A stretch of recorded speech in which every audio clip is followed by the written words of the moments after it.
Tous les jours, je me dis que j'ai fait le bon choix, clairement.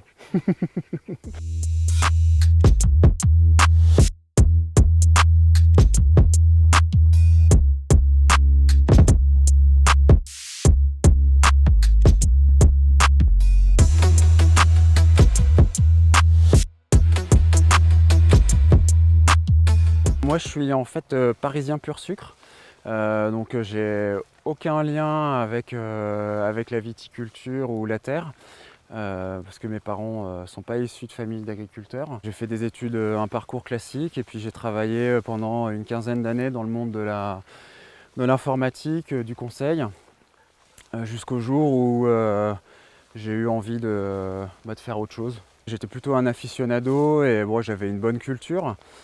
Après, je n'avais pas nécessairement en tête de devenir vigneron, mais bon, c'est des choses qui se sont faites au gré des rencontres et des discussions avec des professionnels et puis notamment des vignerons.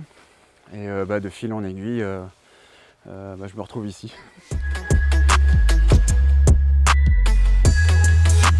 C'est une transition qui a duré à peu près 4 ans avant l'installation, c'est-à-dire qu'en 2015, j'ai eu la chance de rencontrer un vigneron qui s'appelle Éric Janin, qui est à Romanèche-Thorin et qui fait d'excellents moulins à vent.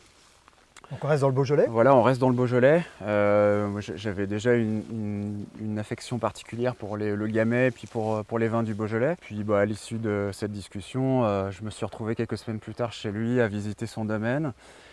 Et il m'a proposé de venir l'aider à vinifier le millésime 2015. Et puis depuis, je n'en suis jamais ressorti.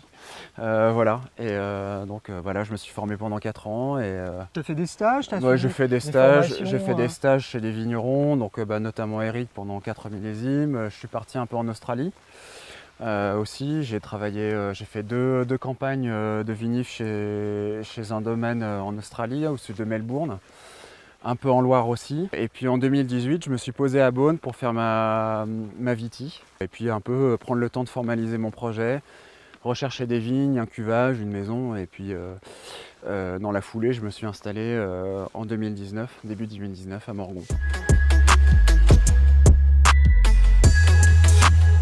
Moi, je me suis installé en janvier 2019. Donc j'ai commencé avec 2,5 hectares de vignes, dont celle-ci, sur Régnier. Donc j'ai à la fois des Régniers et puis un peu de Beaujolais village là, qui sont un peu plus là-haut. Et donc ici, en fait, on est sur un secteur qui s'appelle la Haute-Ronze, qui est un des secteurs en fait, les plus en élévation de Régnier. Donc ça me garantit des belles fraîcheurs sur mes vins, des beaux équilibres. Et puis c'est un des secteurs très qualitatifs de l'appellation Régnier. Régnier plus particulièrement parce que en fait, j'avais eu l'occasion de croiser un vigneron de Régnier qui s'appelle Raphaël Chopin. Moi, je me suis dit ça serait chouette de faire des vins comme ça. Enfin, le profil de vin me plaisait énormément. C'est une appellation en fait où il y a beaucoup de choses à faire parce que Régnier étant en fait le plus jeune des crus, il est aussi un peu le moins visible de tous les crus du Beaujolais, alors qu'il a un potentiel énorme. Je trouvais intéressant aussi de participer à une aventure, c'est-à-dire de redonner de la visibilité à Régnier, de participer aussi donc, en fait, à un renouveau avec des vignerons comme Raphaël Chopin. Il y en a d'autres aussi, il y a Cédric Lecareux, Guillaume Strifling, Sébastien Congretel, les frères Sunier. Je trouvais que le défi était plutôt intéressant. Le côté aérien, soyeux, avec de l'élégance, mais aussi des belles matières qui permettent de la garde, en tout cas une capacité à faire des grands vins, enfin, tout simplement. Ça a été plutôt rapide dans le sens où en fait je me suis adressé à la SAFER, donc qui est l'organisme de régulation du foncier viticole, et puis qui met en contact des vignerons qui veulent céder leurs vignes avec des gens qui veulent les reprendre. Et puis ça s'est passé comme ça. J'ai 2,20 hectares de Régnier, plus 40 arts de Beaujolais village, donc là-haut, là, un jet de pierre. puis le reste, c'est des surfaces plus réduites. Ouais. Je pense que la plupart, ce que j'ai récupéré ici, ça devait être plutôt des clones. L'idée, c'est justement avec la sélection massale, c'est de réinstiller en fait une diversité dans les vignes en termes de matériel végétal pour rendre les vignes plus résistantes aux maladies. Parce qu'en fait, avec les clones, vous avez un individu qui est malade et vous avez tout le reste qui tombe malade. Donc c'est vraiment l'idée, c'est de sélectionner son végétal, en fait les meilleures composantes de son végétal pour le réinjecter dans son vignoble, pour le rendre plus fort, plus résistant. Sur des vignes comme celle-ci, où j'ai un matériel végétal qui a encore du potentiel pour voyager, l'idée c'est de faire des repiquages régulièrement pour remplacer au fur et à mesure le matériel végétal. Il y a peut-être d'autres endroits à Régnier où j'ai des vignes qui sont vraiment très vieilles. J'ai cette vigne-là qui a presque 90 ans d'âge, où celle-là, à un moment, il faudra que je considère l'arrachage complet de la parcelle. Les rendements sont très limités? Les rendements sont très limités, les ceps sont très vieux et sont assez tortueux, donc ça rend difficile le travail des sols dans la parcelle. Donc l'idée, ce serait un jour de l'arracher complètement, de la replanter avec les bons espacements et peut-être dans le sens de la pente pour me faciliter le travail. Dans mon travail de vinificateur, en fait, l'idée c'est d'intervenir le moins possible pendant les vinifs. J'accompagne clairement la vinification, mais je ne cherche pas l'extraction maximale. Je laisse plutôt en fait la fermentation se faire et puis la macération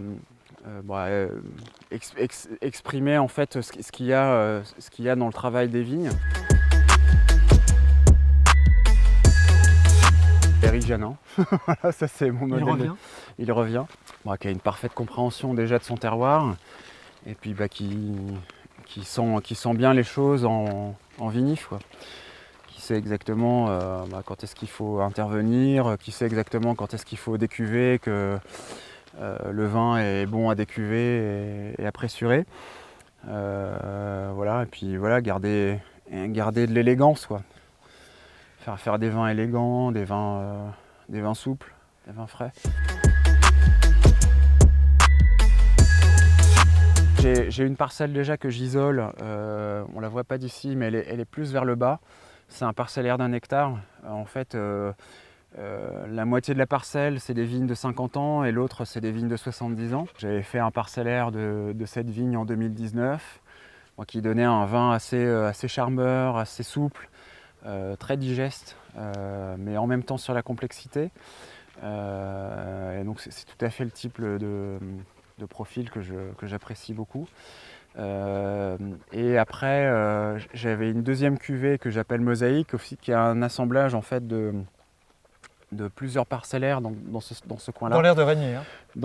Et dans le secteur de la Haute-Ronze, avec des hauteurs différentes, des expositions différentes, et puis un âge de vigne un peu différent, donc ce qui fait qu'il y a des concentrations différentes dans le vin, et donc l'assemblage donne des choses plutôt intéressantes, avec de la structure, de la matière, mais encore une belle fraîcheur qui est liée surtout en fait à l'altitude où on se situe. On est à quelle altitude ici pour le coup? Ici là on est vers les 450 mètres. Bon, c'est pas grand chose dans l'absolu, mais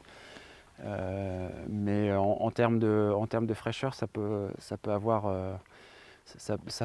un impact. Ouais. Quand j'ai vinifié ici, je suis à 14 en 2020, 14 degrés, ça commence à faire beaucoup pour le Beaujolais, mais plus bas on était vers les 15 et demi, donc c'est quand même un avantage d'avoir des vignes à ce genre d'altitude.